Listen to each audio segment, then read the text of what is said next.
God damn, Jimmy. This some serious gourmet shit. It was a teenage wedding and the old folks wished him well. You could see that Pierre did truly love the mademoiselle.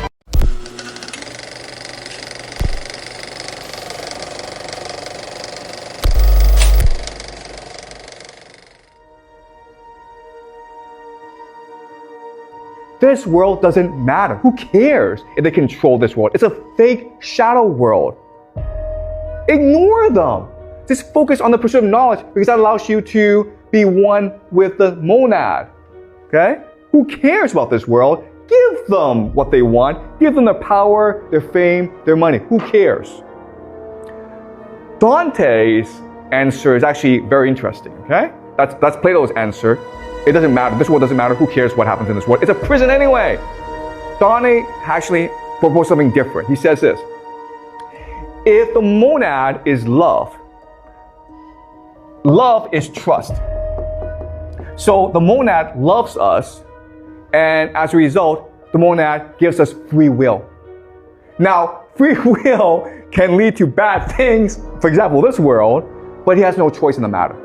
Because for him to interfere means to take away our free will. And free will is his greatest gift to us. You ever notice happiness turned into a fucking subscription service? Nobody's just happy anymore. Now you gotta download it, track it, journal it, manifest it, hydrate it, stretch it, whisper positive bullshit to it like it's a nervous little houseplant that'll die if you look at it wrong. There are grown adults sitting in quiet beige rooms paying another grown adult $300 an hour to tell them to breathe. Breathe. The one thing you were doing perfectly 5 minutes after being born.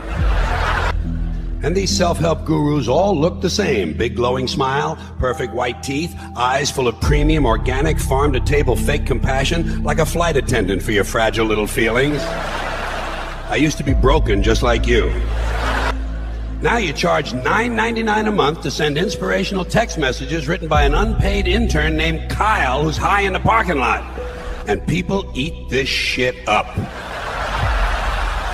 Oh my God, it's changed my life. No, the fuck it didn't. You were sad on Monday, you felt hopeful on Tuesday. That's called being a human being. They sell you morning routines, night routines, gratitude routines, fucking routines for when your other routines aren't working. Pretty soon you need a laminated checklist just to scratch your own ass with intention, mindfulness, and a supportive community. And here's the part they never tell you. If they actually fixed you, they'd be out of business.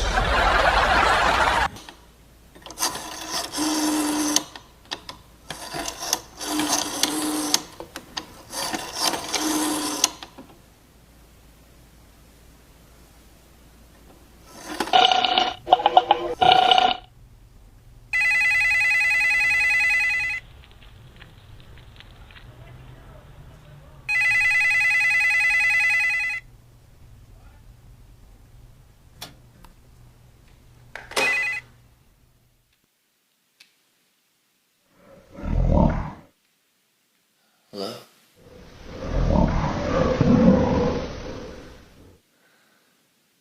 Yes. Yes. I am ready. Thank you. I know the place. It's perfect. Forgive me not of forgetfulness, for my transgressions to find my paradise, waiting to be found as soon as I share with friend or stranger, not to me, but to themselves. Waiting within, I will wait until they are ready. I am ready. This is the first step along your path to a gateway. A gateway beyond which is discovery. Reality.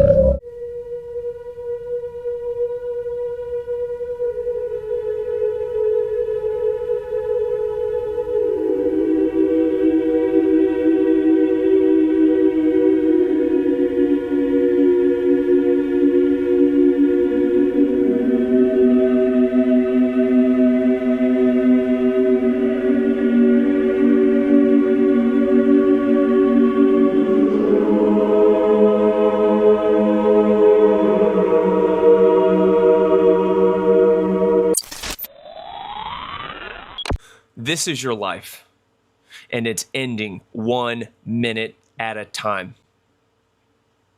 So let me ask you something real. Is this the real life? Is this just fantasy? Everybody knows everything you do. They're pretending to. Do you understand? Everybody's pretending. I don't know. No. In a landslide, no escape from reality. Open your eyes, look up to the skies and see.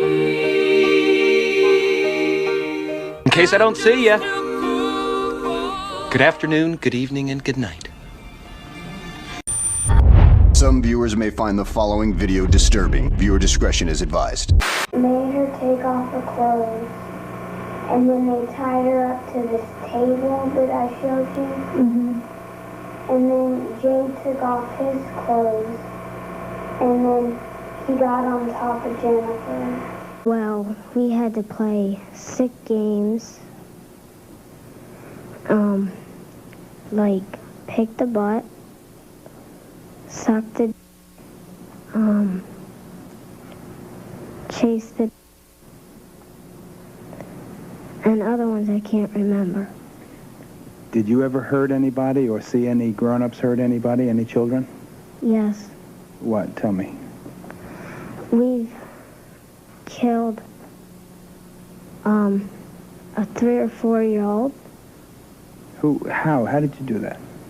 We stabbed it a lot.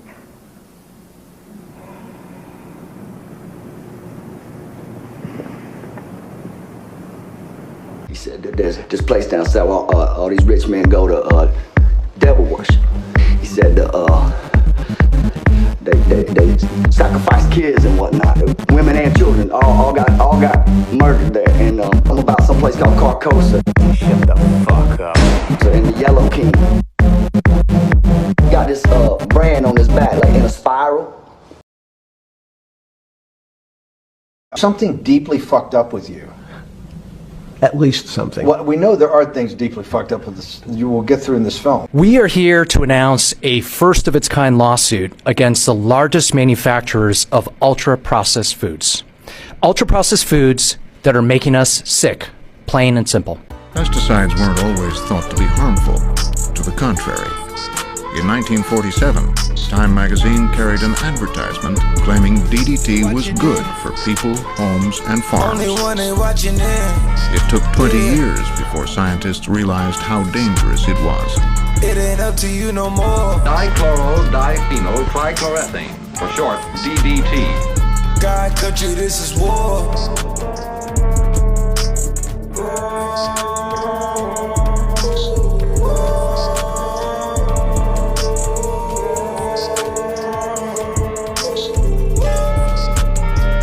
Waking up, I see the light. I've been drunk and it's alright. I took the dry to clear my mental. We'll tip the whip, but it's a bite. It's demon time, I got it on me. Might earn a teardrop overnight. Well, Louis shakes to block my psyche. It's hot as hell, well, where the ice? You in God's country, not in Montgomery. Go Ted Bundy, then go home and play Al Bundy. The car black and you know it got a sky limit. I make a meal every you decide, choice is yours. The butterfly reflect the doors. Israel decided to set up permanent institutional structures to control how Americans would think about the Middle East. In 1983, Israel launched the Hasbara project, the aim of which was to ensure good press in the U.S. media. The goal was to train Israeli diplomats in communications and public relations. For example, they trained press officers in Israeli consulates in the U.S. to ensure that American journalists would write stories favorable to Israel. As one of these press officers said in the 1980s, he had breakfast, lunch, and dinner with journalists, and that a typical day would involve conversations with producers at leading news and TV talk shows about the content of the program. He described it as, in fact, quote, a joint formulation of ideas. This targeting of the American media goes on in the present day. The abuse against a journalist is something you just have to take into account. If you both literally and metaphorically, if you work in the Middle East, you've got to take the sticks and stones. What I object to is that my American colleagues don't seem to be prepared to do that. And even in Israel itself, you know, you can find the main daily newspapers, like Haaretz, for example, provides coverage on the ground and analysis, some of which has views on the conflict that that would be almost beyond the pale for an American journalist, say at the New York Times, to write. The main major television news networks and newspapers in the United States have long ago got their fear to be supreme over their duties as journalists. They are not monitoring the centers of power when it comes to the relationship between America and the Middle East, Israel and America and the Arabs and the Palestinians. They will not ask the right questions, they will not report it using the correct words, they will not confront the reality, and they've given up. And I think once you acquire fear, it's very difficult to get rid of it. The Vatican supplied all the top Nazis to get out of Germany when in 1944-45 they began to see that the war was going bad for Germany. Top Nazis were quickly and quietly slipped out of Germany because the war was going bad. The Vatican had something called a rat line in which it was getting top Nazis out of Germany. How many people know how much pollution is blown out of the back of that rocket and who these people are who are running NASA? The governments of the world and the religions of the world work hand in hand behind the scenes, and they create all kinds of violence and revolutions and all sorts of trouble because of religious beliefs. The Vatican is a very powerful political entity on the world stage. In our history, more blood has been shed in the name of religion. Nothing's changed, I take it. Nothing has changed. Religion is a corporate entity, quite literally a corporate entity. Is to induce the gradual surrender of American sovereignty, piece by piece and step by step, to various international organizations, of which the United Nations is the outstanding but far from the only example. Here are the aims for the United States. 1. Greatly expanded government spending for every conceivable means of getting rid of ever larger sums of American money as wastefully as possible. 2. Higher and then much higher taxes. 3. An increasingly unbalanced budget despite the higher taxes. 4. Wild inflation of our currency. 5. Government controls of prices, wages, and materials, supposedly to combat inflation. 6.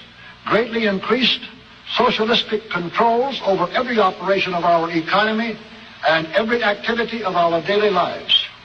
This is to be accompanied naturally and automatically by a correspondingly huge increase in the size of our bureaucracy and in both the cost and reach of our domestic government. 7. Far more centralization of power in Washington and the practical elimination of our state lines. There is a many-faceted drive at work to have our state lines eventually mean no more within the nation than our county lines do now within the states. 8. The steady advance of federal aid to and control over our educational system, leading to complete federalization of our public education. 9. A constant hammering into the American consciousness of the horror of modern education. 9. A constant hammering into the American consciousness of the horror of modern warfare. The beauties and the absolute necessity of peace. Peace always on communist terms, of course. And 10, the consequent willingness of the American people to allow the steps of appeasement by our government, which amount to a piecemeal surrender of the rest of the free world. Disclaimer before this video starts. They're eating babies, man. Like that's you think so that you think is real. So well, yeah, not only that, I think that there's sacrifices going on every day in Los Angeles. To be aware that we are affecting our own evolution by everything that we do. The babies we eat, the food we eat, the wars we fight. The babies we eat, the food we eat. You know, why can't we eat babies? What's wrong with eating babies? If we've got extra babies around that nobody wants, why can't we eat? You know they eat babies. That is not bullshit. It's true. So it's not just the dogs and the cats, not just the pets.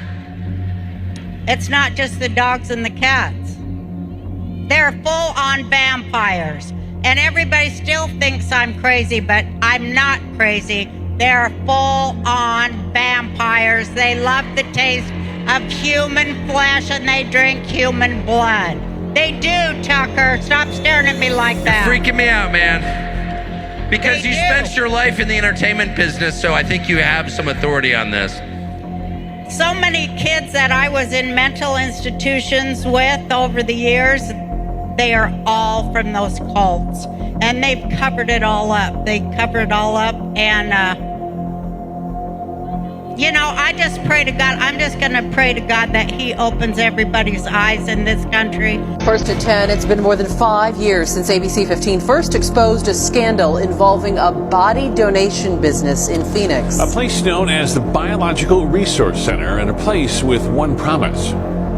Connects those who wish to donate their body to science with medical research and education facilities. Turns out the donation was just the beginning. The owner accused of selling bodies and body parts. A trial set to begin in just months. And tonight, new grisly details of what the FBI says really happened. ABC 15's Nicole Valdez is live. And Nicole, this paints a Frankenstein-like picture. Yeah, it really does. Katie and Steve, closed for years. This building off 24th Street, the university, doesn't look like much, but according to new claims in these court documents, the Biological Resource Center was essentially running a chop shop for human body parts, mixing, matching, and selling them in ways we'd never heard of until tonight.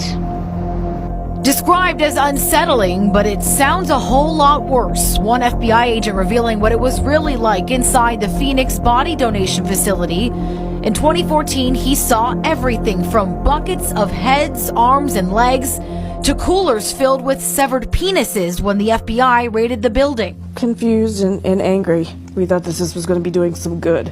He even spotted a smaller head sewn onto a larger torso in a, quote, Frankenstein manner. It wasn't a choice we made. It wasn't a choice any of the families made. Body parts piled on top of each other inside Biological Resource Center, where families donated their loved ones for medical research. Discoveries of sickness and disease, maybe come up with a cure. Some say the company violated everything they promised. Tragedy that's never resolved, and it just keeps going on and deeper and deeper. The limbs, according to that agent, with no apparent identification. The company sued months after the FBI raided, families claiming their loved ones weren't treated with dignity and respect, a promise written on their own consent forms. The company also accused of selling body parts for profit after saying they'd only use the parts they needed and would cremate the ones they didn't and return them.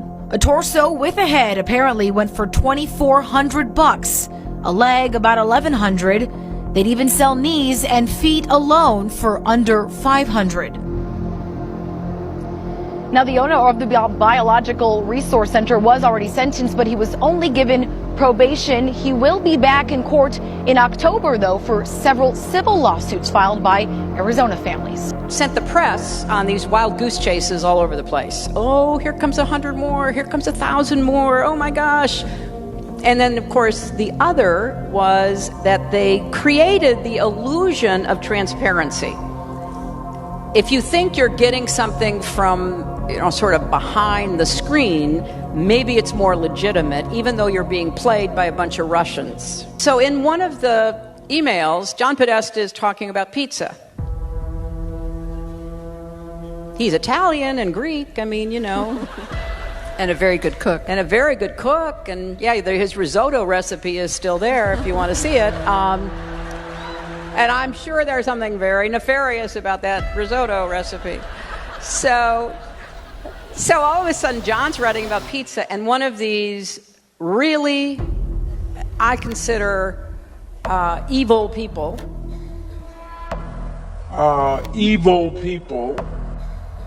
In the media world, and in the online world, out of whole cloth make up this story that John Podesta and I are running a child trafficking ring in the basement of the Comet pizza parlor. We must, you must, take this deadly seriously. Pushing extremists off Wikipedia might not seem equal to the challenge of pushing Hezbollah north of the Litani River.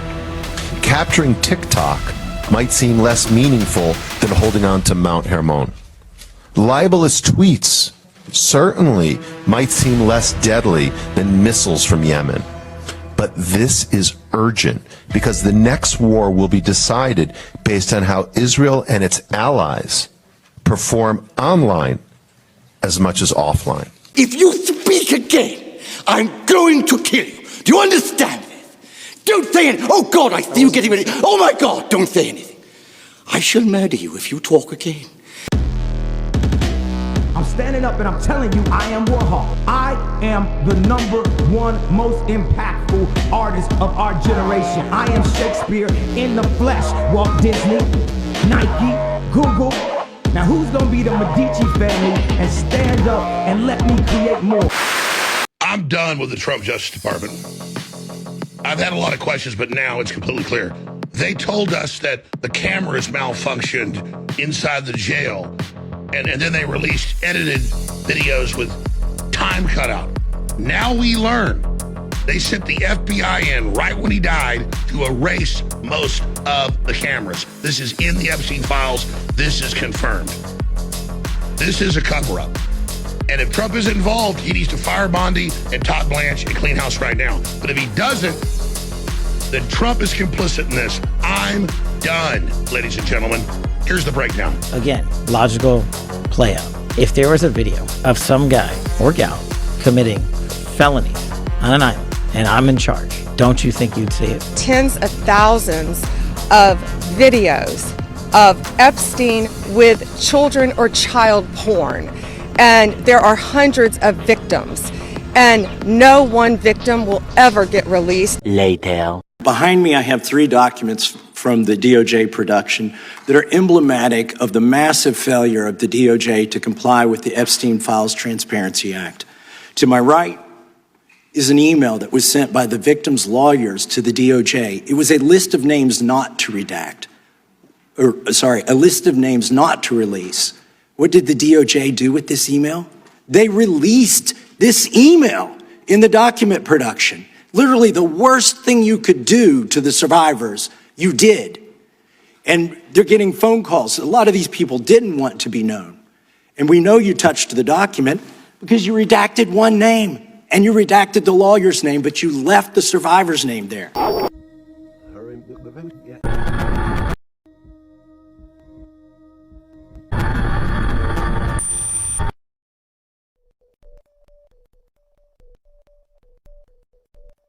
I think it's all real. I think we all knew it was going to be horrific, and we don't even know the half of it, but it is worse than we were all expecting. But I'll tell you one thing that it has proved. Watching the administration dodge it and try to hurry it up and move along. I just saw today they don't think the American people should be talking about this anymore. I think it's really time for the country to get onto something else, really. I got news for you. The American people are the ones that voted you in. We're the ones that voted you in, and we told you what we wanted before your ass got in there. And you're not doing it. None of these people that we elected. It's pathetic. And so what it shows is a 2-tiered justice system, just like we all suspected and we've been talking about for years. The 2-tier justice system. Why would you not investigate every single son of a bitch that went to that island? They bat this shit around. They get people all fired up. Yo, homie. Is that my briefcase? Is your briefcase? Yeah, it is. Why, you want it back? How about your wallet? What else you got for me? Huh?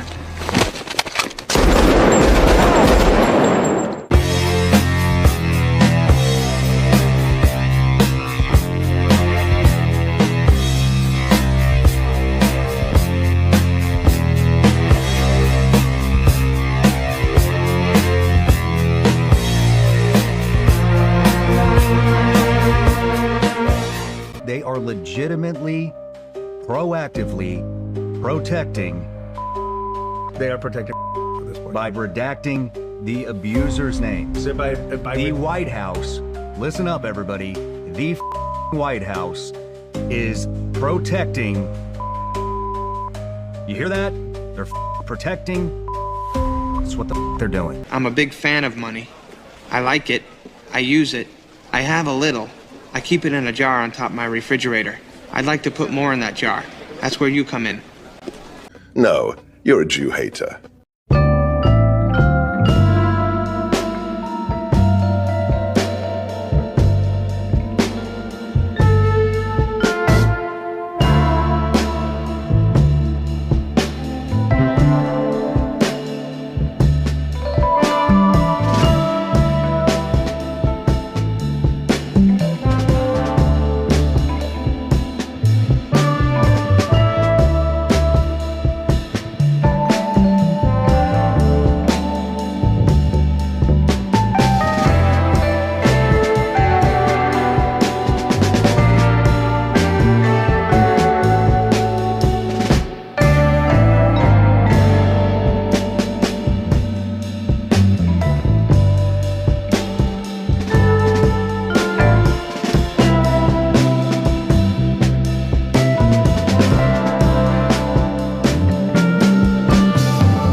Is to depopulate the planet by over 90%. She'd like for you to talk about that and what's in it for them.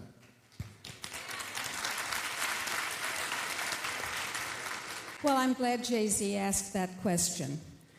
For years, we tried not to use the G word, genocide, when we talked about what was going on because people couldn't hear us. Today they can hear us, partly because we got tired of pussyfooting around what we were saying, and we said, well, screw it, we'll just say it. So people are thinking about it a little bit better, and other people are talking about it too.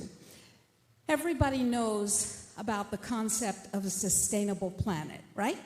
Sustainable planet means blue skies, without chemtrails, green grass, clean water, the sheep lowing in the distance, right? Peace, serenity, cleanliness.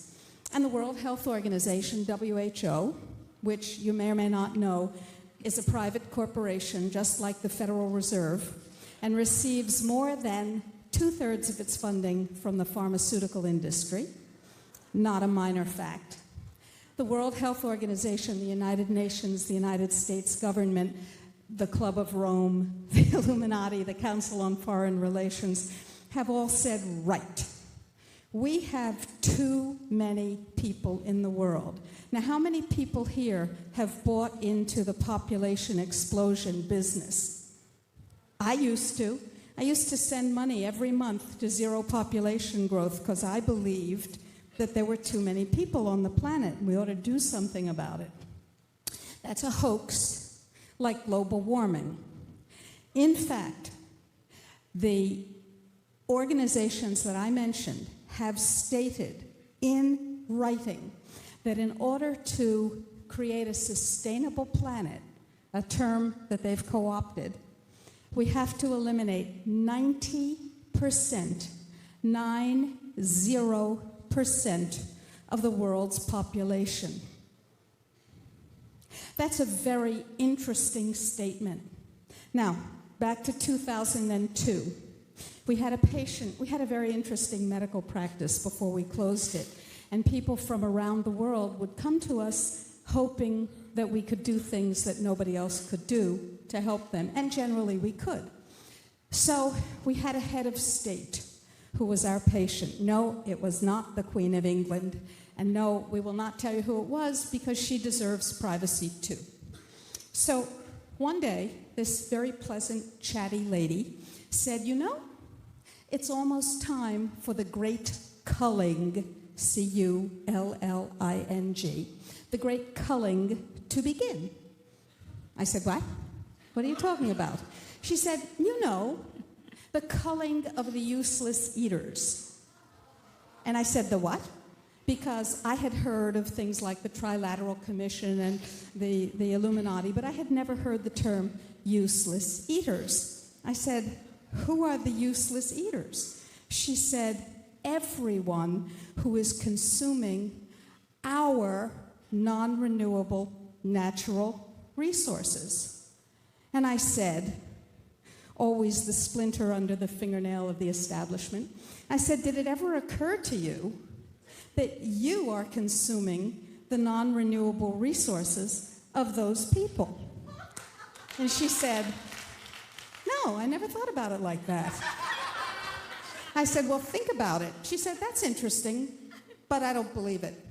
I said, well, who are you? She said, we are the neo-aristocrats. We are the people at the top of the pyramid. Around us will be our servants, and around them our technicians, and we only need 10% of the population. And I said to myself, this lady is truly bonkers. I don't care what throne she sits on, she's a nut job. And I went and did some research. And I discovered, yes, she is crazy, but so are all the people in her world who believe precisely the same thing. Since 1974, the World Health Organization, not your friend, the World Health Organization has had a commission to develop and deploy vaccinations to permanently end the fertility of the women who receive the vaccines. And they were convicted in the Philippines of involuntarily sterilizing more than 3 million women there. No one knows how many women they sterilized. In Africa, the smallpox eradication program involuntarily was designed in writing, and I have the documents, to, and I quote, eliminate 150 million excess sub-Saharan Africans. That's just one small part of it. The H1N1 vaccine with squalene, designed to create permanent, irreversible infertility, which is why pregnant women and children all over the world were supposed to get it first. This is real. This is ongoing. And this must not happen. Oh, but there... Thank you. And it's up to you, every single one of you. It's up to us to force them back, step by step, with knowledge, truth, and integrity. We decided, as I told you, that food and freedom were the places to use as fulcra, as lever arm points, and they are. But anyone who chooses to be passive on this issue is saying, I accept the genocide, and maybe I'll be lucky enough to be allowed to survive, and I say, no. We are the inheritors of this earth, and we have a place on it that is ours, and so does every other person. You know what the best way to eliminate population pressure and raise the life of a community, whether it's a Muslim or an animist or a Christian or a Hindu or a Jewish... The Jewish people are not normal. We never really were. You don't need to sit down. You don't need to, it's not going to take long, okay? What's going on with these satanic cults?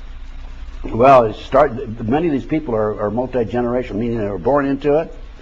And once they're born into it, they have secret meetings, of course, and they worship Satan. They have human sacrifices, and they even sacrifice their own sometimes. They have what they call breeders. These are women who are especially impregnated so they can use the children or the fetus that are born for their human sacrifices. And based on my research, there's about 4 million plus practicing Satanists in America today, about 1.5% of the population. I derived that figure from a confidential source in the South Bay area of Los Angeles, where there's about 200,000 people. And I was told by an informant that there's about 3,000 in that area. Lincoln, Nebraska, about 200,000. I was told about 3,000 there by second source. Third source, Iowa City, Iowa, 100,000 population. I was told there's about 1,500 there. So if you project that figure, you're looking at 1.5% of the population of the United States. And they are involved in, according to another 3 different sources also, there's 50 to 60,000 human sacrifices per year in this country. Okay, but the question that people will tell you is, where do these human beings come from? Because obviously, you know, well, they have to be accounted first of all, they've infiltrated law enforcement. They've infiltrated prosecutors' offices. They've infiltrated the judicial system.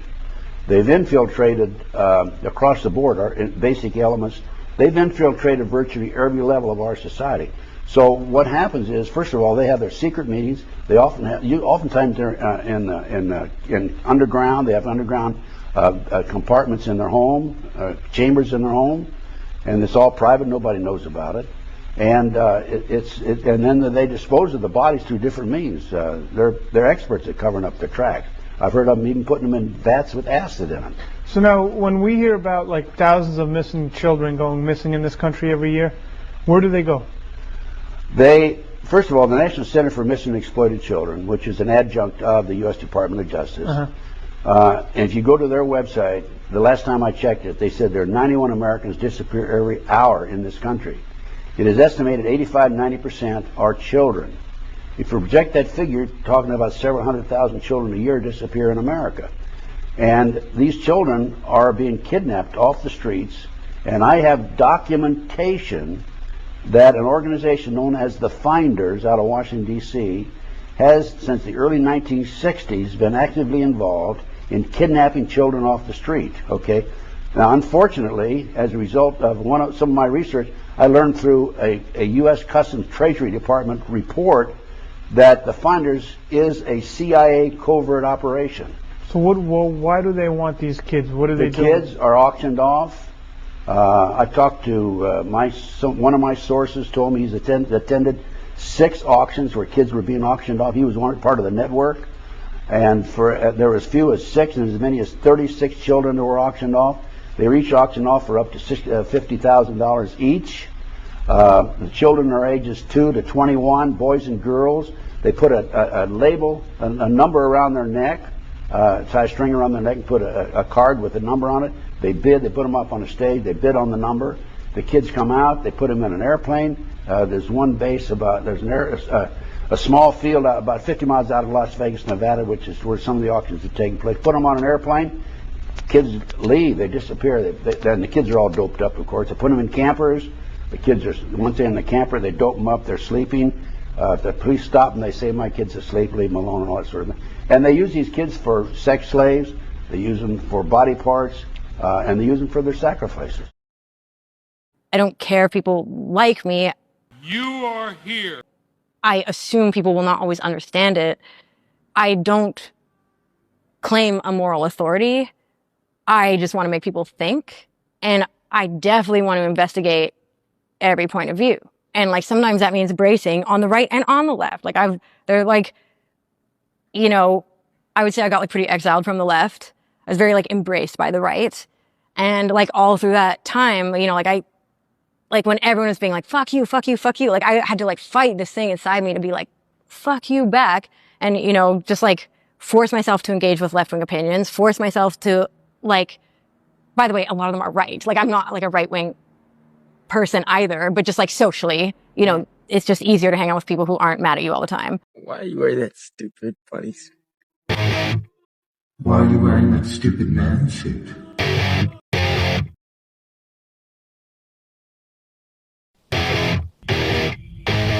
met a new friend. Real or imaginary?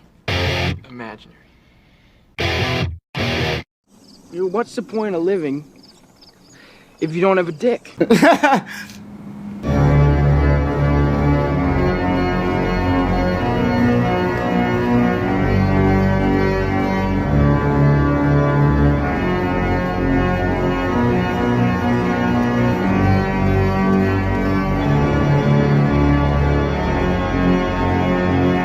I'm having trouble trying to sleep. You're weird. But running out. Yeah, that was a compliment. Time ticks by. Till I try. No rest for cross-chops in my mind. On my own, here we go. And that's why motion picture stars are called movie stars, because in the Bible, stars were referred to as lesser illuminaries. So these lesser illuminaries are working for the big Illuminati. So the big Illuminati are using the lesser Illuminati. The lesser illuminaries are just stars. Now we have pictures with the president with his hand stretched out, holding a red rose. But I have about 15 major color pictures of communist leaders throughout the world holding a red rose in their hand. And these are from newspapers and magazines.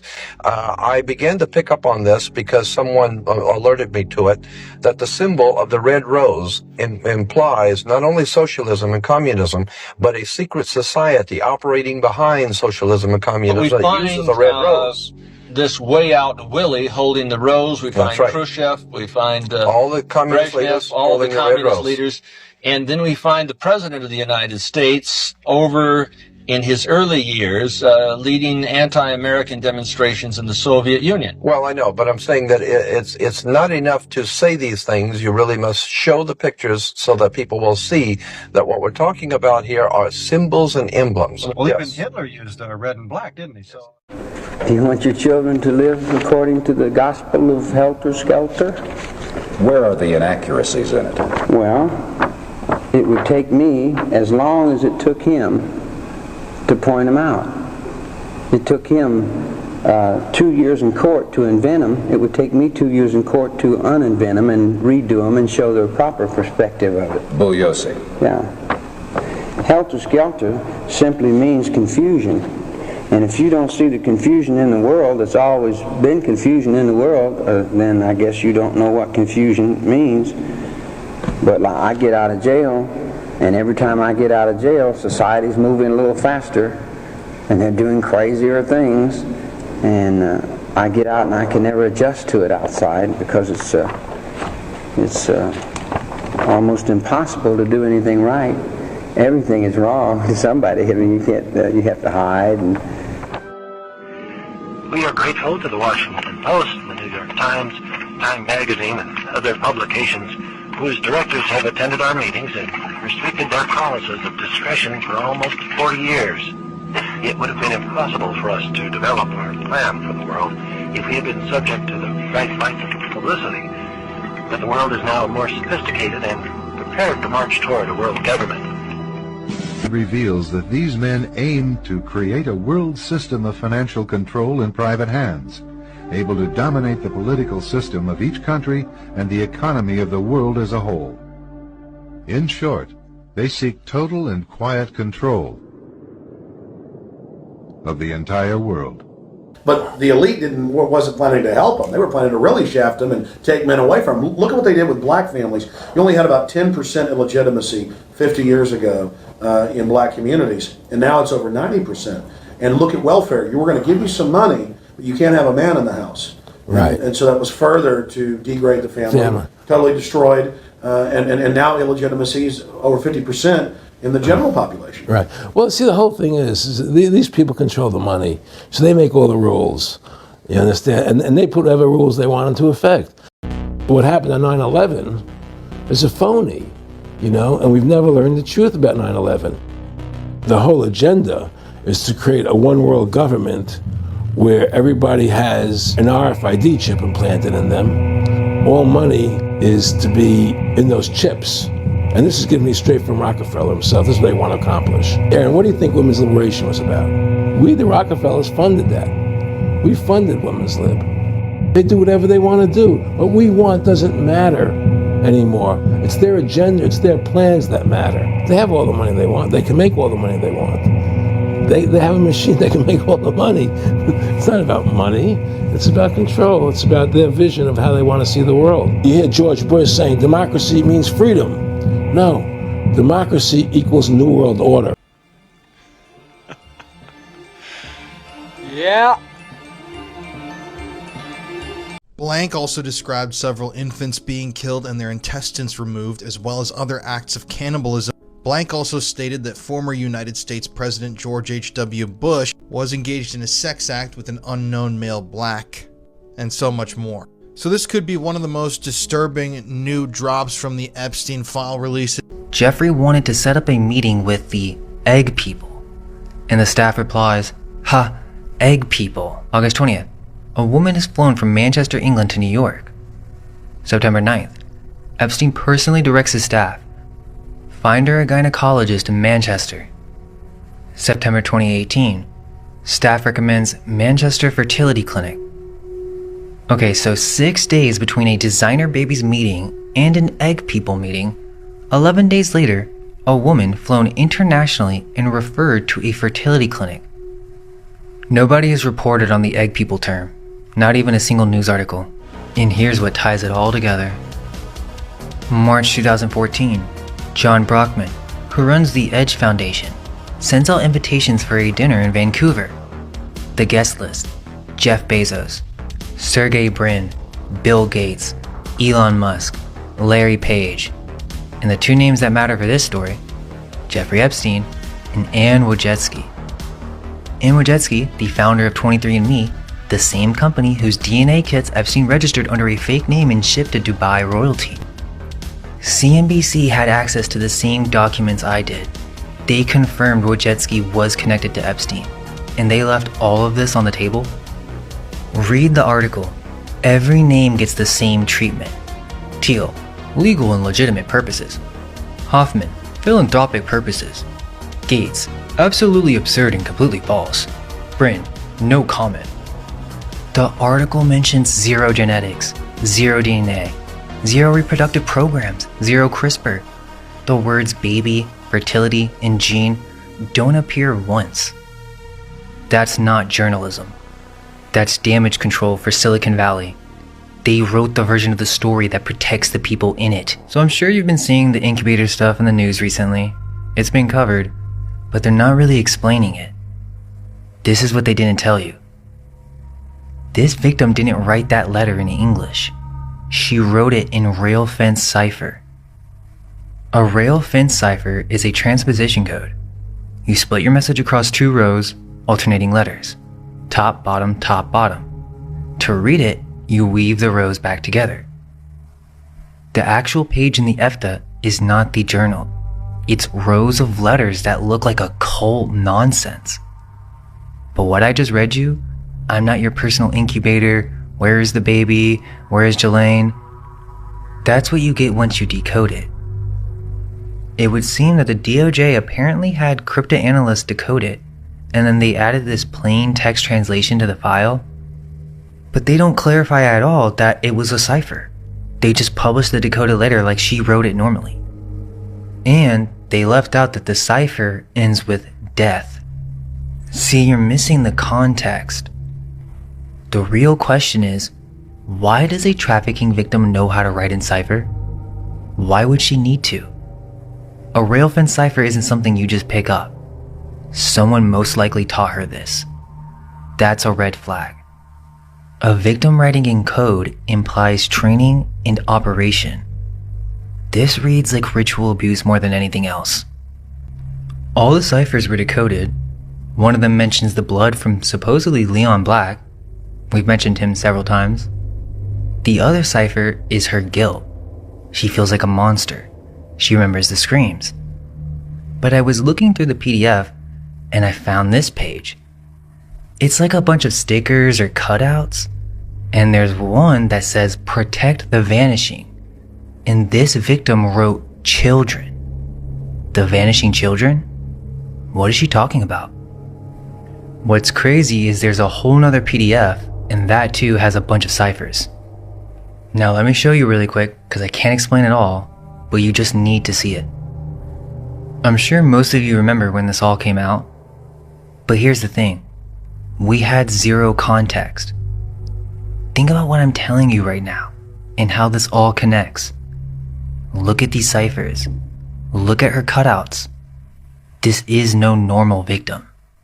She describes a forced medical procedure. Quote, close your eyes, close your eyes, close your eyes. Don't speak. She doesn't talk. A shot in rod-like instruments with a hook, consistent with a D and C procedure. Apparently the doctor was from Israel. Ghislaine Maxwell was present and directing. A decision was made, but I can't tell Jeffrey. Maxwell was making reproductive decisions Epstein didn't even know about. This victim was impregnated, carried to term, and her baby was born alive. She even names Jean-Luc Brunel directly. Quote, Jean-Luc Brunel is a disgusting pig. She says she was sent back after 6 weeks. Quote, punishment for trying to run. Right there, that's the reason for the ciphers.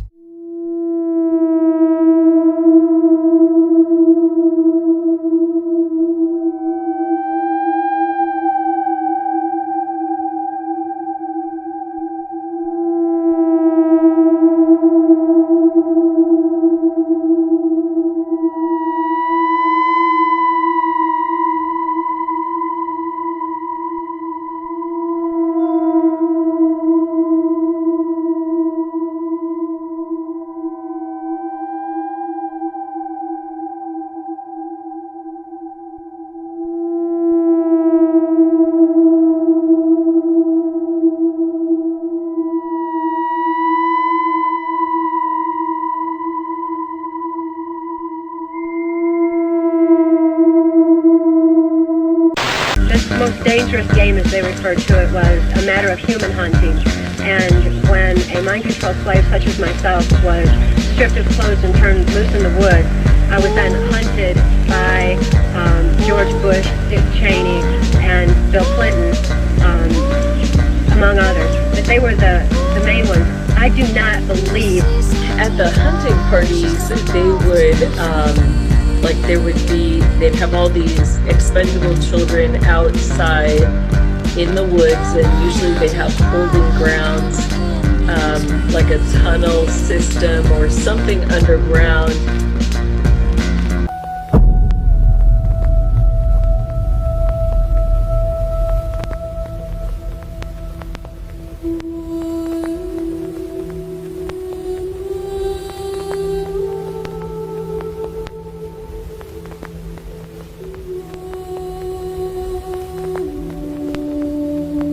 Reptilians and Draco, the blood sacrifices, the whole Luciferian thing, the kids being killed and eaten. I mean, that humans have been eaten and taken off planet, et cetera, and used for slaves in other colonies, et cetera. I hate to say that, but that's far worse than what you've just said. It's far worse. Yes, far worse. Far worse, yeah. And that the whole blood situation is it's unbelievable. And right. When you get into that, if we release it, 70–80% of everybody that listens to your program is going to say, you're smoking pot. I don't believe that, and I don't believe anything you people talk about on extraterrestrial. And it's going to kill what disclosure is trying to do. That's my opinion. You know the pedophilia is starting to be exposed everywhere. You know that much is coming out. Oh, yeah. Adrenochrome. That's not true. It's C9H9NO3. This is a chemical compound that is absolutely, this has been around in modern science since the 1930s. You can actually, there's a synthetic form and there's a regular, natural form, which is caused by torturing little kids to get their adrenaline up, essentially, and then extracting it from them. So I don't know if you remember seeing this video of this was a Mexican model who was screaming outside of a hotel, and maybe about Carlos Slim. Maybe you could turn this down, Misha, and you could turn up a little. She's saying they're eating humans. Disgusting. They ate humans. I wasn't aware of anything. I mean, about the murders, yes, but they had eaten humans. Humans. They smell like human flesh. By the way, that woman was never seen again. Just so you know. And so why do I bring that up? Well, here is from the Epstein files. It says, all you need is a blood transfusion from the pack and you reverse aging. This is from Barry Josephson to Jeffrey Epstein and subject Dr. August. All you need is a blood transfusion from the pack and you reverse aging. Well, here is, so here is this Jim Caviezel, and he's a former Hollywood actor in lots of stuff that you know, and here's what he was saying about it. Adrenochrome. That's not true. It's C9H9NO3. This is a chemical compound that is absolutely, this has been around in modern science since the 1930s. You can actually, there's a synthetic form and there's a regular natural form, which is caused by torturing little kids to get their adrenaline up, essentially, and then extracting it from them. When you sit and meet, and so I brought this up a few years ago, and all of a sudden I was attacked by every media. Look it up. It's there. They absolutely went after me. And the next day, I never heard from my agency for 14 months. My lawyers let me go. My agency never called me after that, and essentially I was done. So, and if you miss a dose, you cave in with that Ellen DeGeneres effect. But let's watch. He's got a little bit more to say about it. For slave labor, or is it adrenochrome? The whole adrenochrome empire. This is a big deal. It is listed under the NIH. It is a chemical compound. It's a molecular structure. Is C9H9NO3. It is it's an elite drug that they've used for many years. It's 10 times more potent than heroin, and it has some mystical qualities as far as making you look younger. There's that scene in Fear and Loathing in Las Vegas that nobody could figure out. No, I saw that. And why does MS-13 have the most advanced guns? You know, why do we Sinaloa and gangs have all? How come 110,000 people died or disappeared in Mexico City? Where did they go? And they're starting pulling people out of body bags now. You know, how this is just insane. With our military, our special forces, and we don't take care of this. You can't just have that demand unless somehow that's organized also. 100%. I believe. Okay, so the agents that I've spoken to. All right, here's it's for a barrel of oil, $77. For a barrel of body parts and what's going to be adrenochrome, all the plumes that are in the woman's mother's wombs, that goes into a plastic barrel. That's $77,000. Now that gets sent into these biolabs. Barrel oil, $77. Every single teacher or specific teachers? No, every single. The whole school does it. The whole school, and we got our own church too. So because they do that, because after, as I said, we kill babies, we drink their blood, we eat them. Okay. But then after so the social services who are in it, they go to families, So if the families can't afford, so they get a baby, but they can't look after it or anything. They can't buy food, or they can't buy clothes. They can't look after it. So the families who sell their children. Yeah. So the social services get them. They say they get them to a foster home, but they don't. They get the babies or the children, and then they get Miss Marden, our nurse in our school. She injects the child or baby.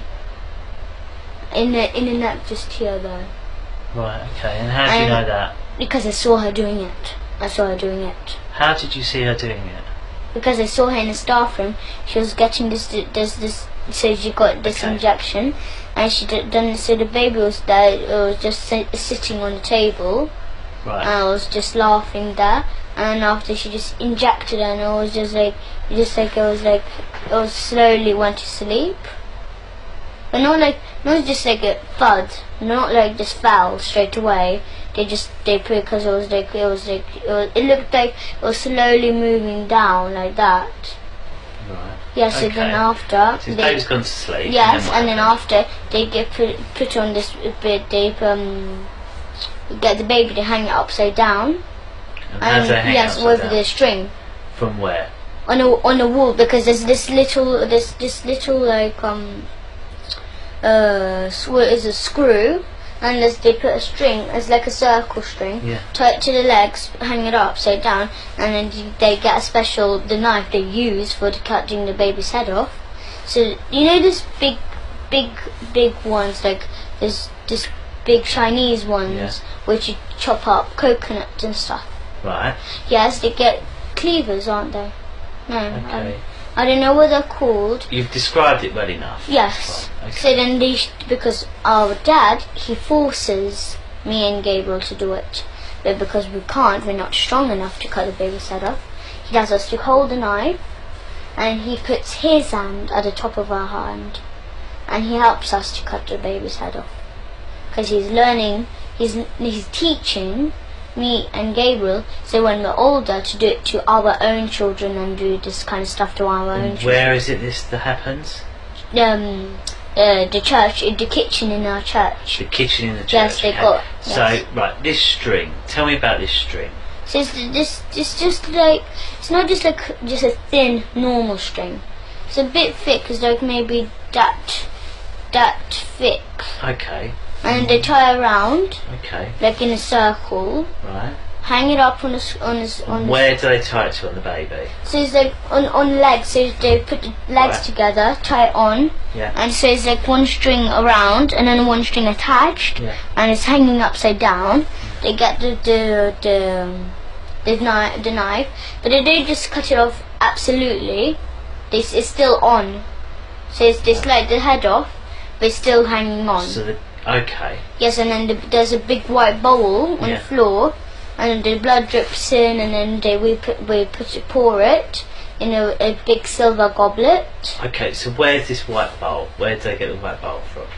They bought the big white bowl. From where?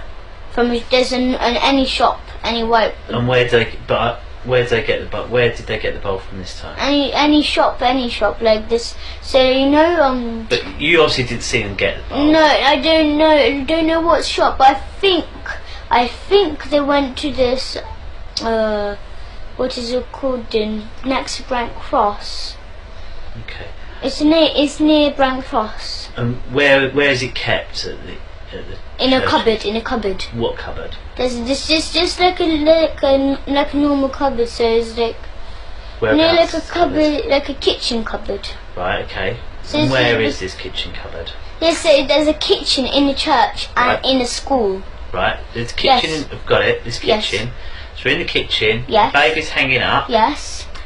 And you said that there's a white bowl. Yes. And it's kept in a cupboard. So what cupboard is it kept in? It's just a wooden cupboard. So it's like. Okay. So if I was to go in the kitchen, how would I find it? Tell me how I can find it. So it's like, it's not as big as this room. It's much bigger. Much bigger. Right. So it's just like maybe just around on this wall, just around here. There's this little cupboard. Right. It's not little. It's kind of medium size. Right, there's a medium cupboard. So where's the door? So you described the door is a bit like that. Like that. So the door's over there. Yes. Then you said the cupboard would be in the other corner. Yes. Have I got that right? Yes. Yes. Okay, and is the cupboard up in the top or down on the bottom? No, it's at the top, like in the middle, like that. Yes. And you say it's wooden. What colour wooden? Just normal brown wood. Okay, and there are any other cupboards around it? Yes, there is some other cupboards like around the walls. So, you know, like lots and lots and lots. So just a few. If I come in, How can I go to that cupboard without making any mistake with one of the other? So like if you come in a room, here's this sink, and here's this big table, and just this little, as I said, a cupboard. Okay. So you see this frame and it says wish. Yeah. It's like a bit bigger than that size, and it's just that a bit that colour of wood, a bit brown, and then it's just this cupboard, and then just got the normal handles, and then just like this, just wooden handles. Okay. So you have to open, and there's this white bowl and a silver goblet. The things that we use, the plates that we used to eat the baby on.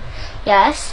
So and they tell me and Gabriel, but who actually killed the babies was my father. He kills the babies. Okay. So the baby's hanging up. And Yes. you say, how do they hang it up? What do they use? You've got the string on the leg. Yes. And then what's it attached to? No. It's got a screwdriver on the wall. There's a screwdriver on the wall. Whereabouts on the wall? It's just like a wall. It's not like the same like this room. The door is actually there. Yeah, that's the kitchen where we actually do that's the usual kitchen where we usually like. So you go in, go through the door. So where's this screw on the wall? So it's just like the door. Pretend the door is just there. Yeah. It's another kitchen there. Yeah. This is the kitchen that we usually use. Yeah. So how do I know that's a different kitchen? What's different about this kitchen? Look, Where is this it? is just a different shape, and it looks different. Whereabouts is this kitchen In our school. Whereabouts in the school? So it's just like this school, just this normal kitchen school. The kitchen. Yes, where they make the school dinners. So, right, the school canteen kitchen. Okay, so it's in there. So you go in the door. Yes. Where's the screw on the wall? So it's just like that. It's just like this. So here's the door when you come in, and there's this little screwdriver. Screwdriver. Screwdriver. It's not a screwdriver. A screw. Right, a screw. Yes, it's in the wall. Right. But it got space on. Yeah. So you have to hang the string on. Yeah. But you make sure it's still it's like secure. Yeah. So they put because Mr. Morris he works hard. He works with hammers. He works that kind of stuff. Yeah. So he gets this screw in the wall, and then after he hangs it up, he hangs the baby up. Right. Okay. And then Papa and me. Yeah. Either me or Gabriel hold on to the knife, but he actually kills the baby because he puts his hand on our hand. Okay. So then he says to swing and then just chop off the baby's head off, but like stop straight away, like maybe so like once, so you go like this one, and then just leave a bit of space so it's still on the head, but it's just the blood is dripping in the bowl though. That's how we drain out the blood. Okay, so you do that. Blood's dripping. Does blood not go like everywhere? Or not? No. We don't make that. We go like this. Like we don't just go like smash like that. We go like this. One like not so speedy. Yeah. Just like medium speed. So you just go like that fast, like that, and we make sure it's not like blood spilled everywhere because we make sure that everything is clean, as much as clean as they can do it, because they clean it after that too. Okay. So if there's blood is on the floor or something like that, they wipe it off. Okay. Yes. Okay. So the blood's in the bowl. Yes, and then after we pour it in the silver goblet. And where do they get this silver goblet from? I don't know what shop. No, but like where it. Yes, it's with the white bowl in the same cupboard. In the same cupboard, yes. This wooden cupboard. And yes. That's not in this kitchen with it hanging on the screw. It's on a different kitchen. Is that right? Yes. Okay. Because they get the bowl from the other kitchen to that kitchen. Understood. So where are all the people that work in the canteen then when this is happening? I don't understand. Well, there's obviously, if it's a kitchen, yes. To make, I assume, is it to make all the children's lunches? Yes, but instead of making the children lunches, they give baby to the children. They give baby to the children. Yes, so they give if they say there's spaghetti bolognese that day, they put a bit of baby meat in all the time. And how do they make baby meat to use spaghetti Because bolognese? because they cut the baby. Mrs. Forsyth, the headmistress, she cuts the baby. And what about all the bones and that? Yes, they keep the bones. Where do they go? No, I know, but the bones, they don't just like keep them. They make stuff out of them. So they make like statues of the Where are all church. these statues? Yes, because they got carving, like there's people carving people. They work near Swiss Cottage, somewhere there. That's where they work, in the carving shop. And it's just, and then they tell that there's a man called Felix there, and then he makes this, like, he makes statues of churches. He makes that kind of stuff. Like, so he makes. Sorry. Can you be quiet, please? We're just doing an interview. Cheers. We didn't know that. Yeah, no, fine. Cheers. So it's just like they make like statues and stuff out of the bones. Yeah. Because they got as I said, they got carving people. So they got Felix, they got Max. Yeah. Those are the two people who are the best ones at carving. Yeah. So our church, we got our own church. Yeah. Yes, they make carving of that church, and then they don't just sell it. Yeah. They sell it sometimes, but they keep it. The school keeps it sometimes, but usually they sell it for money because they want money. And how do you know all this? Because I saw they have statues of them. Okay. So Felix makes statues. Yes, and the skulls of the babies. You know the skulls. Yeah. Yes, they get the skulls and they make hole. They make a hole with a driller. So they make a hole in, and they tie string around, and then they put all around the body, but they're naked, and they got this tattoo on the private with like little piercings. Okay. Not like earrings, but like little gold piercings around the private. Yeah. And they all dance around with skulls on in the church there. Okay. So they have skulls, like the teachers and the staff. They got 20 skulls each. And how do you know they've got 20 each? Yes, because I counted once. They were like, there's one here, and then there's one here, and there's one on the neck here. Like they looks like skulls everywhere, on the knees, on the elbows. It looks like armor. Okay. So if I was to try and find these skulls, where would I find them? Yes, in the church. Where in the church? So there's this secret rooms. They got secret rooms. Go on. I think it's all real. I think we all knew it was going to be horrific, and we don't even know the half of it. But it is worse than we were all expecting. But I'll tell you one thing that it has proved. It's going to be very traumatic. Very traumatic. I don't want that to happen, but I've got to tell you something. This is why I've been dying to tell you. There are only 30 women that have come forward. 30. Whitney, I saw between, I'm not kidding, I'm very disturbed by this part. I saw at least 5 girls come in that house a day. I mean, on a really slow day, there would be 3 little girls. I know it was really high, the actual amount. Oh, Whitney, it's in the thousands. Where are they? Where are they? Are they dead? I mean, these children have to be dead because here's the thing. Like Brad was like, well, what if they become drug addicts? What? You think some of them were killed? I think that they had to be, because here's the thing, Whitney.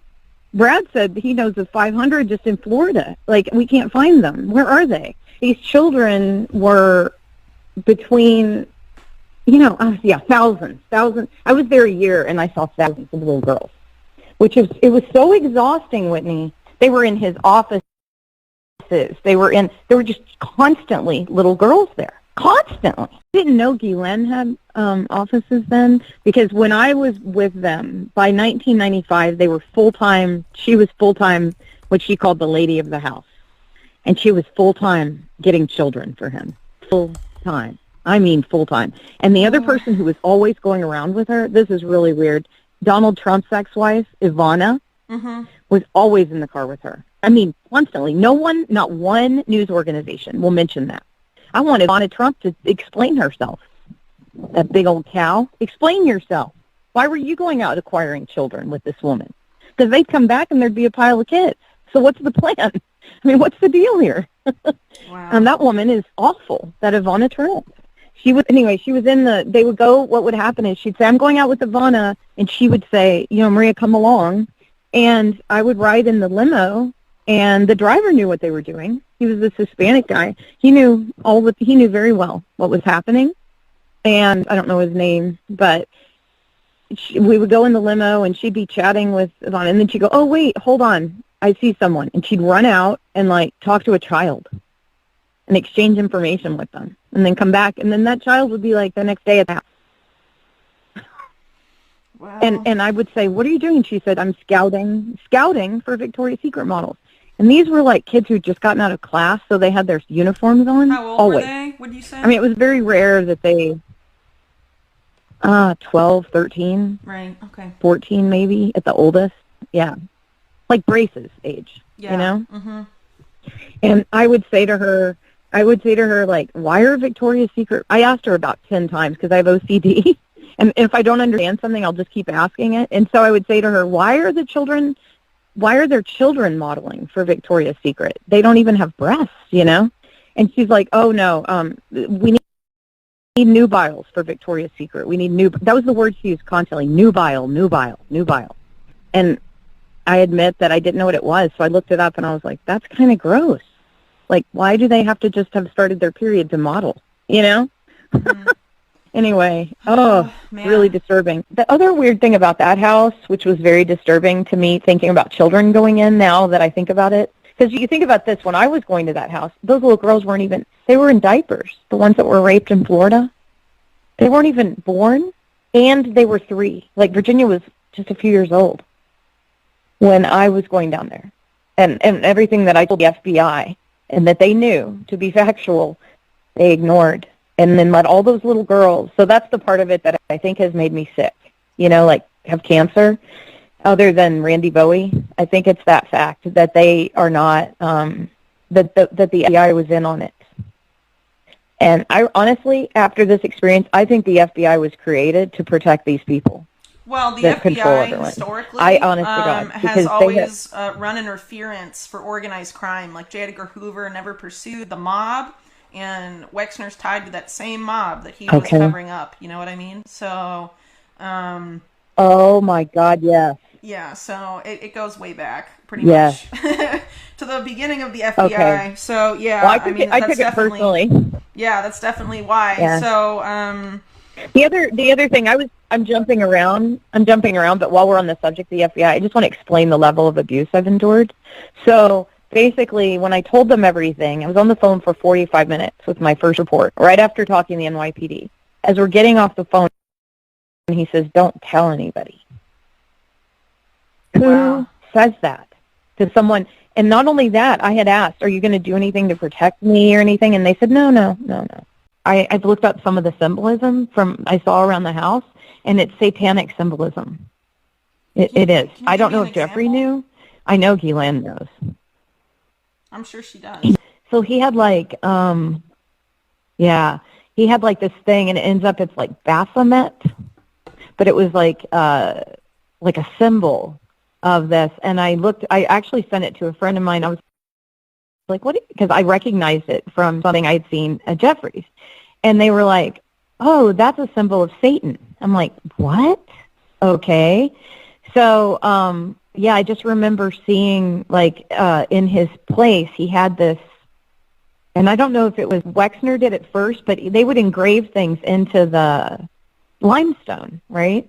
And so it's engraved in his place in New Mexico as well, these symbols, and they're satanic symbols.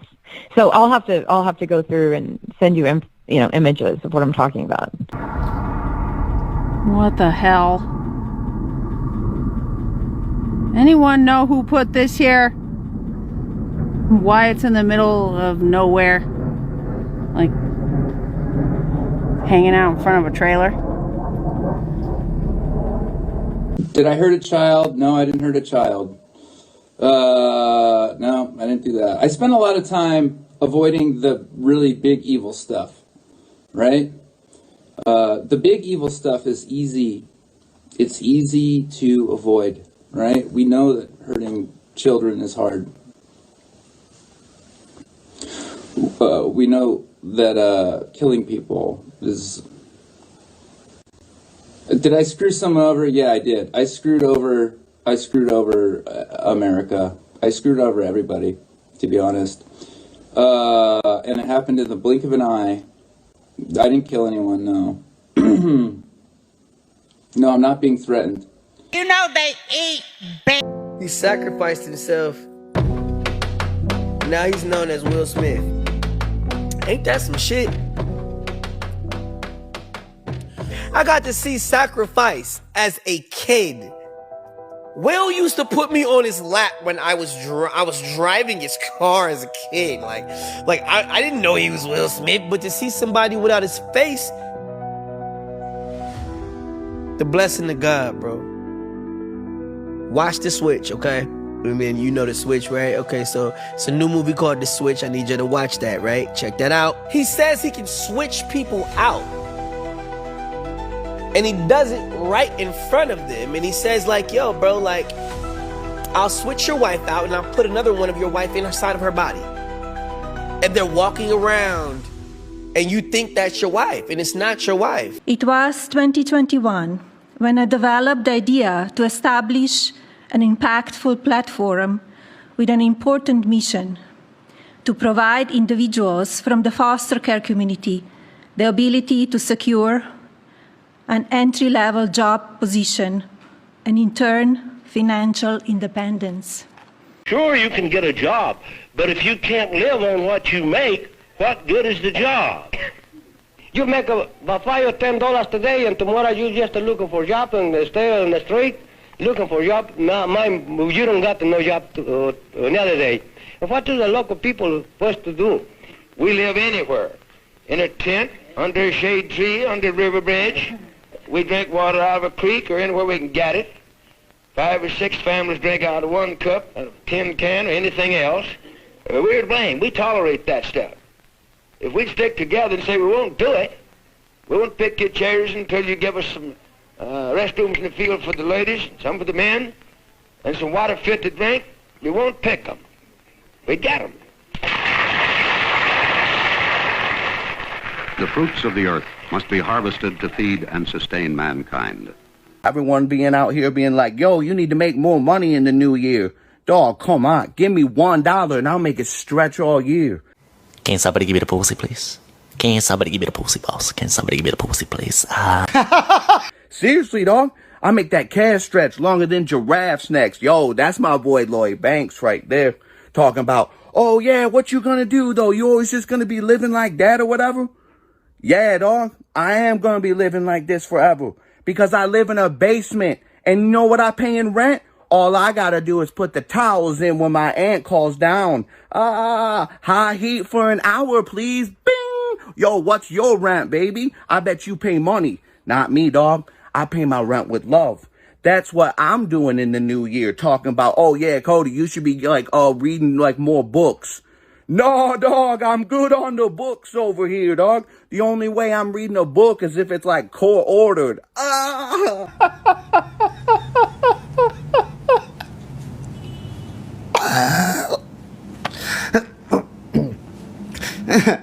Books are just movies that are wrote down. For real. Every single book is a movie. You can just watch it. You ain't got to read it. They ain't telling you that in school, though, are they? Yeah. So I guess this is where I tell you what I learned. My conclusion, right? Well, my conclusion is hate is baggage.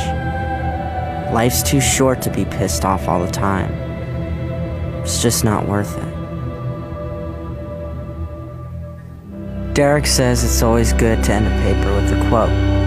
He says someone else has already said it best, so if you can't top it, steal from them and go out strong. So I picked a guy I thought you'd like.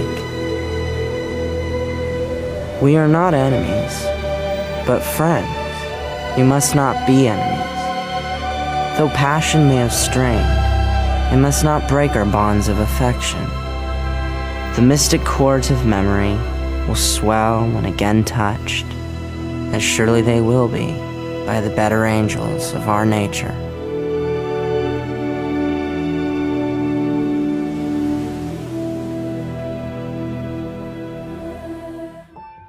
The only thing I do know is that we have to be kind.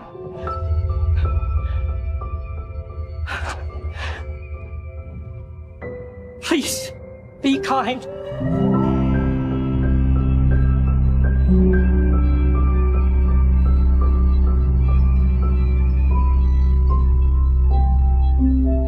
Especially when we don't know what's going on.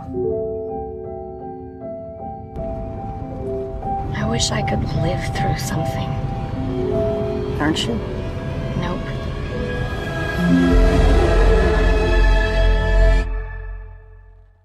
Well, I think life is precious because you can't watch it again. Once you realise you're not going to be around forever, I think that's what makes life so magical. One day you'll eat your last meal, smell your last flower, hug your friend for the very last time. You might not know it's the last time, so that's why you should do everything you love with passion.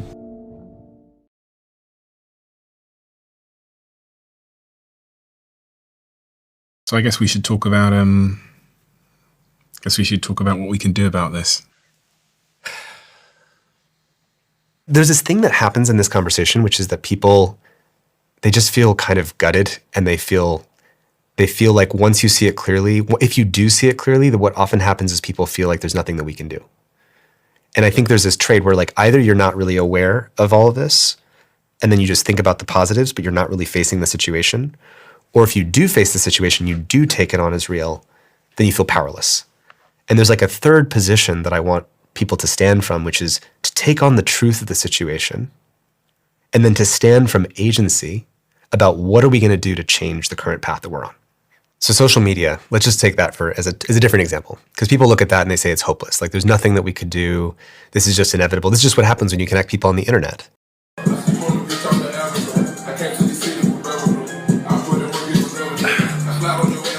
Ladies, when you're ready for a real man, come hit your boy up. Hellcat at Roar, we gon' rock and we gon' roll. Chat, we gon' switch up this one, and that's for sure. Cause they ask me, I'm feeling a little bitch, I'm feeling lovely. I must be, I'm from LA and Michigan going dummy. 5K with Jet, we be fly. Chat with that love, they say Jacob that guy. City on my back, that's the truth, not no lie. Got my pistol point cocked, ready to link shots non-stop until I see your monkey ass drop. And let your homies know who done it. Cause when it comes to this gangsta shit, you motherfuckers know who run it. We standing up for our own shit. And if you want this motherfucker to the test, you gotta realize. Is it just me? Big Mama, selling narcotta. How much do it cost, bitch? None zip nada. Run from Policia, ain't no drama. Fresh new Adidas for the newborn stamina. Flow so pretty, I would turn around and fuck it. Asian girl screams, that's a Bangkok ruckus. Not a crack pipe, but I crack pipe vocally. Pipe kids down with the black cane locally. Got a thick layer of bullshit that covers me. Spying on your girl from a tree like Discovery Channel. Bust through your girl's vag canal. Fuck her in the ass, less humps than a camel. Yo, riddle this fictitious little kiddo that rinse dishes, blow kisses to bad girls, they flinch inches. Mad sketchy like Craigslist, ain't shit, y'all finish short like a midget at the races. When I'm on the beat, I'm something like a cipher. Podium possessed pig, keep it old school like a typewriter. Night rides a horse, so I'm a night rider. Something like a king bombing all these Al-Qaeders, bitch. No, I'm just skating the thin line between a piece of shit and a battle of ill minds. I got dumb people that be testing my rounds, but I can bet around the process and they steadily incline. So when they ask who am I, make a death slow and they feel the pain. And when I'm not on my pill, my brain deteriorates and I go insane.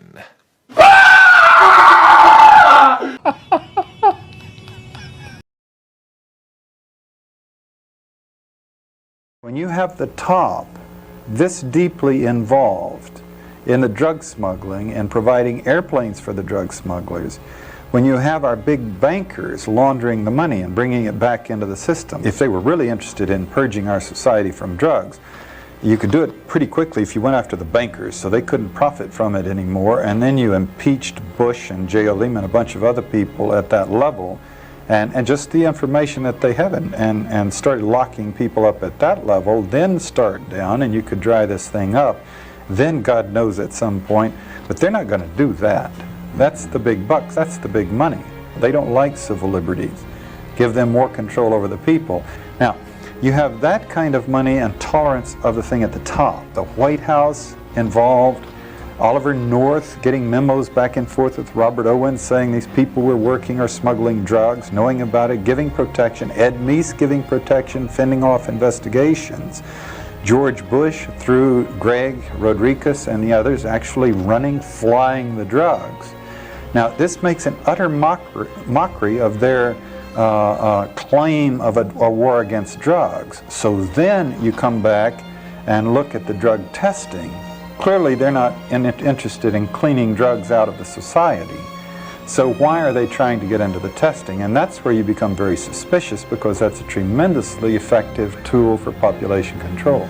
As a means of social control, that also is another reason why drugs are tolerated in the U.S. and other capitalist countries, because it is a form of social control. People are stoned out on drugs, addicted to drugs, obsessed with drugs. Drunk. They're going to not be social rebels. Exactly. Between commercial television and lots of crack, you can take a lot of the guts out of a society without question.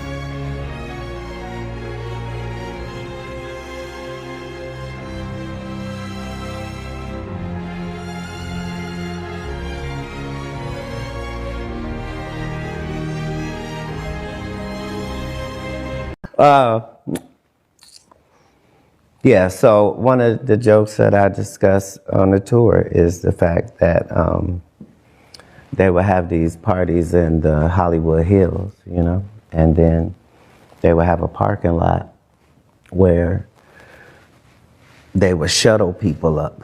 So everybody would meet in this parking lot and they would send shuttles down to, you know, Diddy's parties.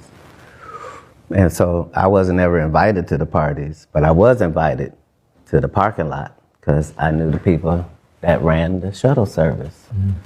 You knew them too, as it turned out. But yeah, I would go to the parking lot and I would watch them all go up there. And, you know, they would be thinking I'm coming later. I would just be on the car having a grand old time, smoking and laughing and watching everybody who's going. And yeah, so you can't tell me what goes on, because 5 hours later I'm still in the parking lot when they come down. And, you know, just to see all them big time Hollywood men that I just watched go up there, they all come down off the shuttle and looking sad in the eyes, and all of them wearing Sean John and looking oily, and they all walk crazy like this, and their shoelaces were always untied. I don't know why. Their shoelaces were always untied. And then they would get in their car and they would drive off standing up, big boy, with their head out there. All of them. And this is a satanic tactic. You don't even realize how bad it is, because all you think when you read the headline is you think, oh, that happened there, they did that. They want you to be rambling to your friends and family. They want you to be saying, did you hear about the one thing that they did? There was this thing. Your parents probably sleep with the TV on. This is going to continue on. This is going to be raging on for the rest of your adult life. Like, this is not going anywhere. The average 18-year-old, their introduction to this world is like twisted. So I got pulled over because I was doing 60 in a 55. The state trooper comes back, and this gentleman, he sees that I have prior assault and battery on a police officer with charges of resisting arrest. He comes back and he has his hand on his gun. Why wouldn't you? You have the assault and battery of a police officer. I'm with my disabled mother, taking her to a goddamn doctor's appointment. What's he? What am I gonna pull a gun out on him on a traffic stop for going 60 into 55? Did he watch the Vice documentary about your life? Either completely tune out and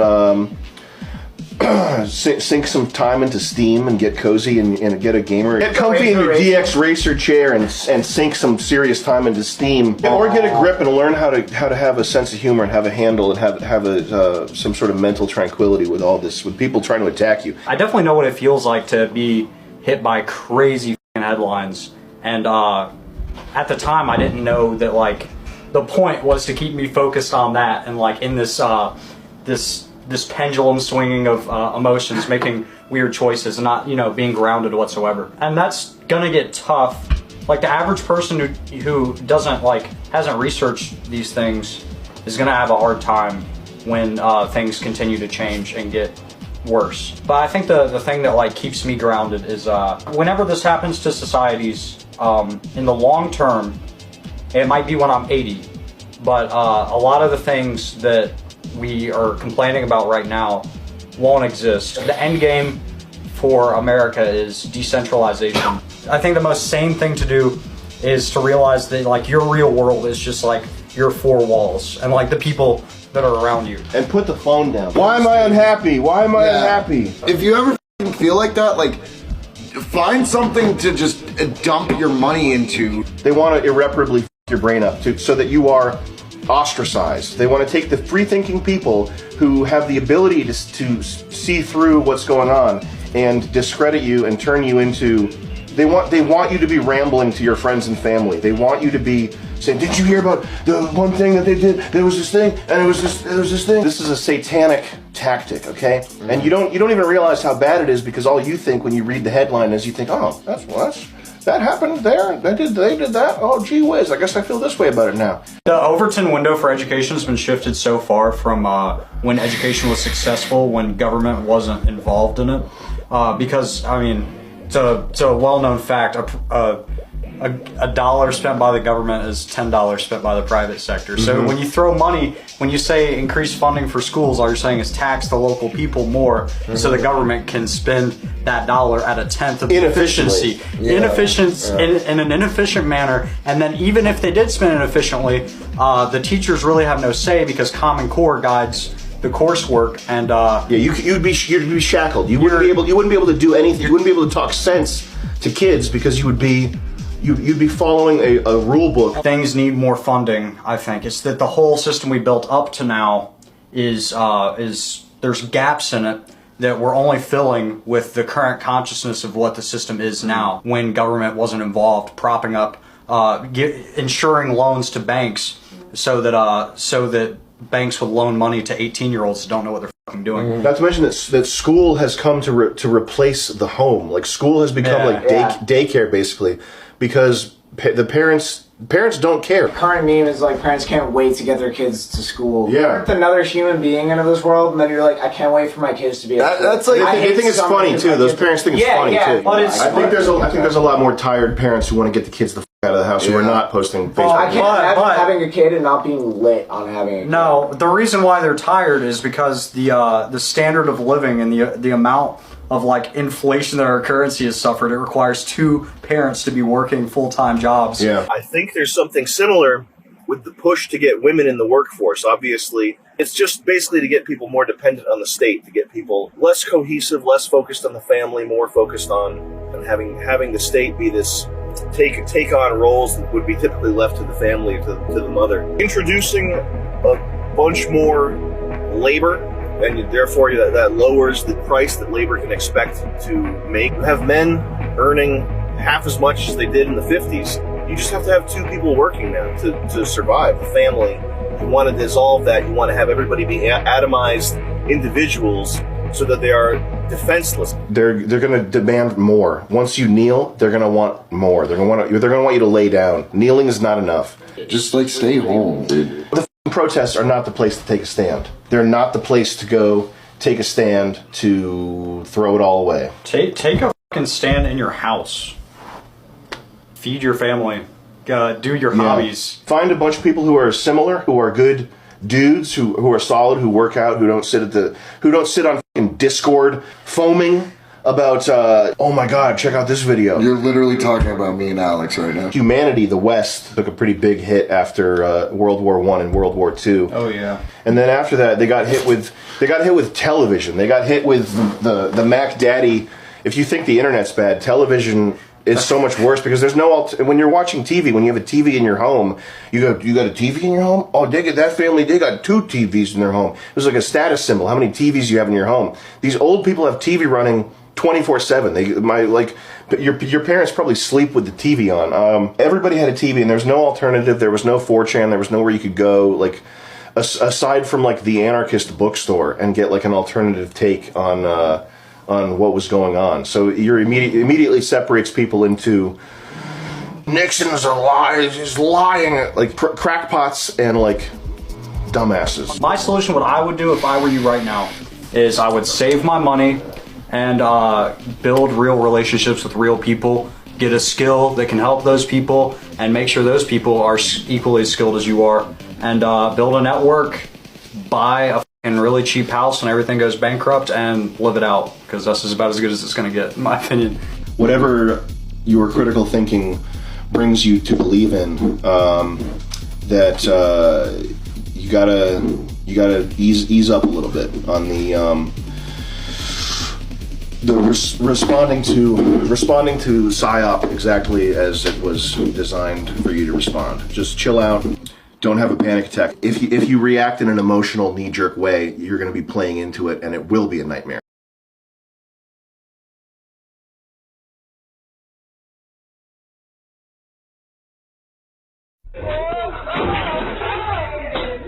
You think you're hot shit, don't you? You think you're hot... Listen up! What's my name? What's my name? My other name, what do you call me? I am your father! From now on, you will call me your father. Shut up! You will call me your father. What is my name, huh? I'm just a kid who's 4. Each day I grow some more. I'm singing.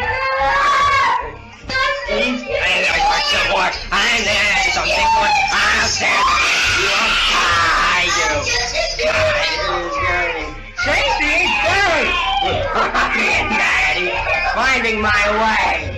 Growing up is not so tough. I had enough. There is a lot of fun stuff with I. Don't you? You think you're hot shit, don't you? You will call me. You will call me. You will call me. Say it again. Just get lost. Just get lost. Just get lost.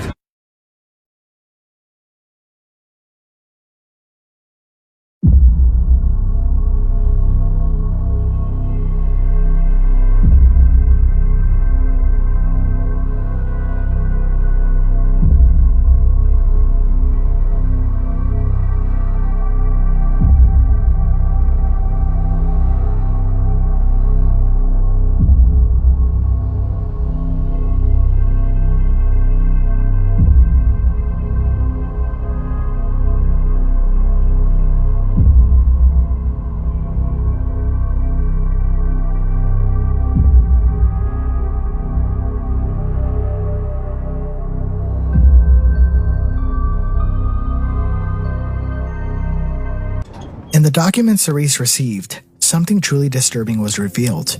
Her information was sent to the entire unit responsible for tracking license plate readers.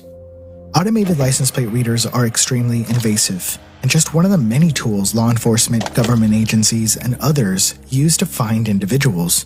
While these devices were originally intended to spot expired registration, unpaid tickets, stolen vehicles, and so on, they are constantly used for more unethical reasons. On May 9th, 2025, a Texas sheriff accessed a network of 83,000 license plate readers to track down a woman who had a self-managed abortion. Automated license plate readers were used by the New York City Police Department to keep tabs on Muslim communities. They're often placed in sensitive areas such as abortion clinics, gun shops, and more. They've been used to track down protesters and any individual of interest. In fact, California police just made headlines when they were caught sharing license plate reader data with ICE and Border Patrol. The scary part is that if you own a car and drive, you're in the system. There is already an entire profile about you. With this information, they can physically find you. Here's how it works.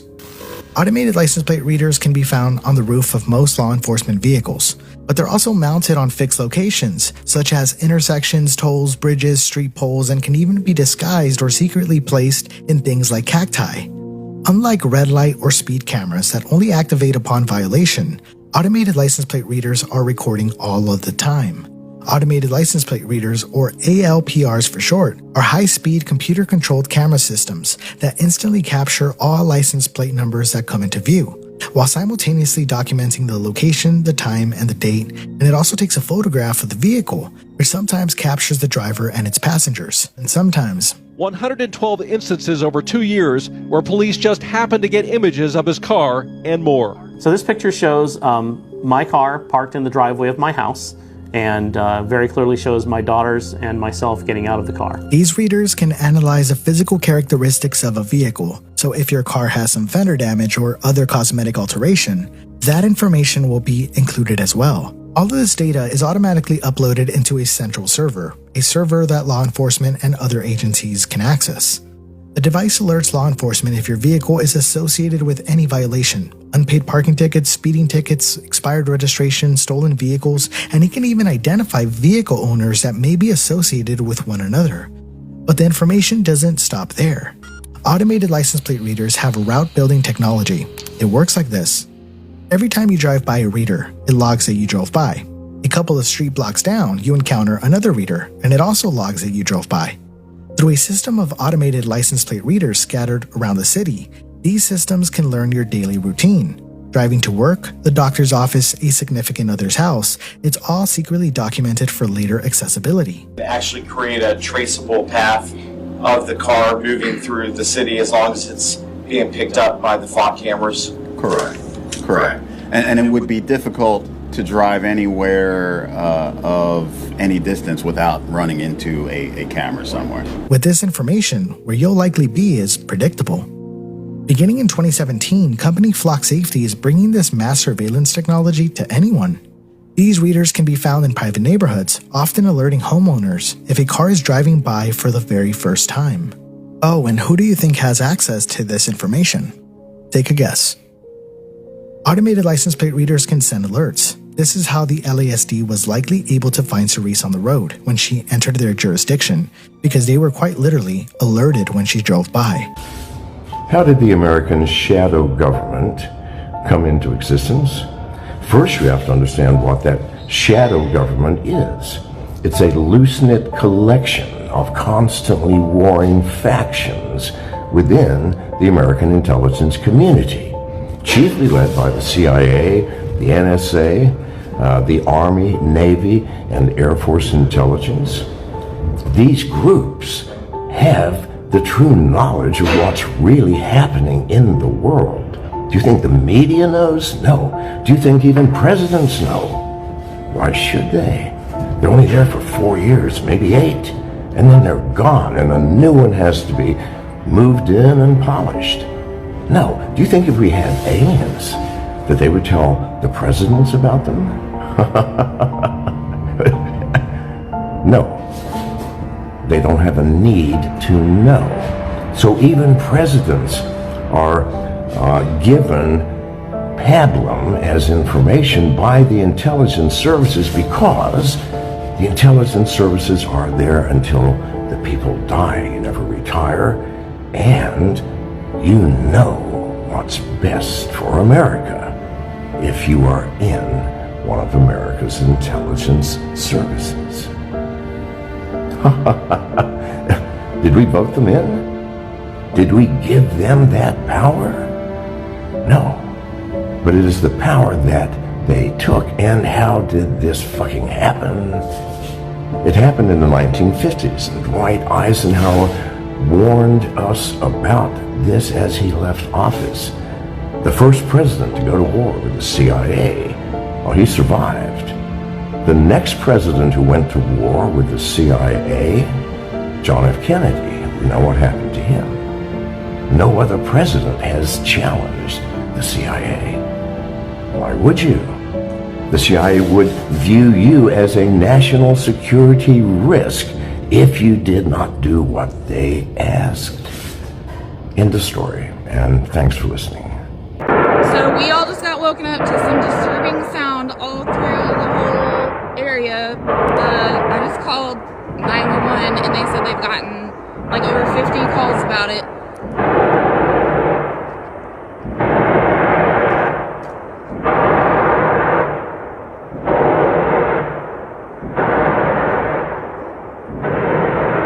To review some of the unredacted materials. And I am looking forward to your detailed explanation for why you have withheld almost half of the documents, which is required by the bill. Now, obviously, there are 3 million documents, so I didn't get through much. But one thing I didn't see was the client list that you said you had on your desk a year ago. I did, however, find a couple of important documents. An 86-page prosecution memo from the Southern District of New York, and a draft indictment from Florida against Jeffrey Epstein's co-conspirators. For reasons that I cannot understand nor are permitted by the bill, they were still redacted, even for members of Congress. So, Ms. Bondi, will you commit right here to immediately providing those 2 documents in unredacted form to members of Congress? Not a complicated question. Well, I guess it is for you because you have a law degree and those are privileged. Okay, they're not privileged, but we will discuss that later. I also found an email that I have right here from Jeffrey Epstein to Ghislaine Maxwell that was unredacted, and it included notes of statements that Donald Trump made about his prior relationship with Jeffrey Epstein. Now, there is no reason for this to be hidden from the American people. There is no privilege, there is no attorney-client privilege, and I see you're checking with your staff, and I can assure you, staff, this is not under attorney-client privilege because it was sent from Jeffrey Epstein to Ghislaine Maxwell. Will you commit to publicly providing the unredacted version of this so that the American people can understand the extent of Donald Trump's lies about his relationship with Jeffrey Epstein?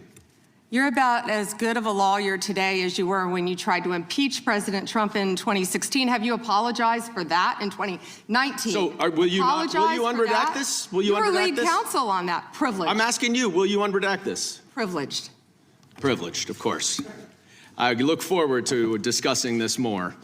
Now, these are obviously improper redactions. Well, and let me stop for a minute. I'm talking. If they're not privileged, quiet. Don't yell at me. If they're not Mr. Chairman, would you stop the clock? This is on your time. It's not on Mr. Goldman. They're not Even though you used your improper redactions. You'll like my answer. To if we continue review them to and they're not protect privileged, Time belongs to the we will member. be happy to release them. We'll stop the clock. We'll stop the clock. Time belongs to the member. Go ahead. Even though you used improper redactions to protect Donald Trump and other predators associated with Jeffrey Epstein, you did the exact opposite thing with the survivors and victims of this scheme. So their identification information was really the only thing required to be redacted, and it was not. And it's clear this was not a mistake. This was not by accident. This was not because you only had 30 days when you really used 75, and that doesn't even include all the hours last March that you were redacting it. But I'll tell you why it's clear it wasn't a mistake. There is an email entitled Epstein Victim List. There are 32 names. 1 is redacted, 31 are not. So someone looked at it and decided to redact something. And I will tell you that that is clearly intentional to intimidate these survivors and victims. Now, in an interview last week... How will you tell me that's intentional? In an interview last week, Deputy Attorney General Todd Blanche... You can't go off script. ...said that any victim that wants to speak with the department has done so, hopefully. Well, thanks to the incredibly brave people sitting here behind you, we can actually ask them if that's true. Now, would the survivors and victims who are here please stand up one more time?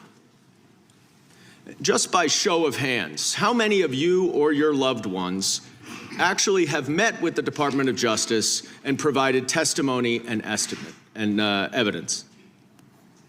None. And of those of you who have not met, which is everyone, how many of you have reached out either individually or through a lawyer or representative to offer to provide testimony and evidence? All of them. And of those of you, all of you who have reached out, how many of you were denied or ignored by the Department of Justice? All of them. And despite the shameful and despicable efforts by Ms. Bondi and her department to intimidate you, how many of you are still willing to speak to the Department of Justice? All of them. Well, Ms. Bondi, it looks like you have some more witnesses Gentlemen's to time has talk to. expired.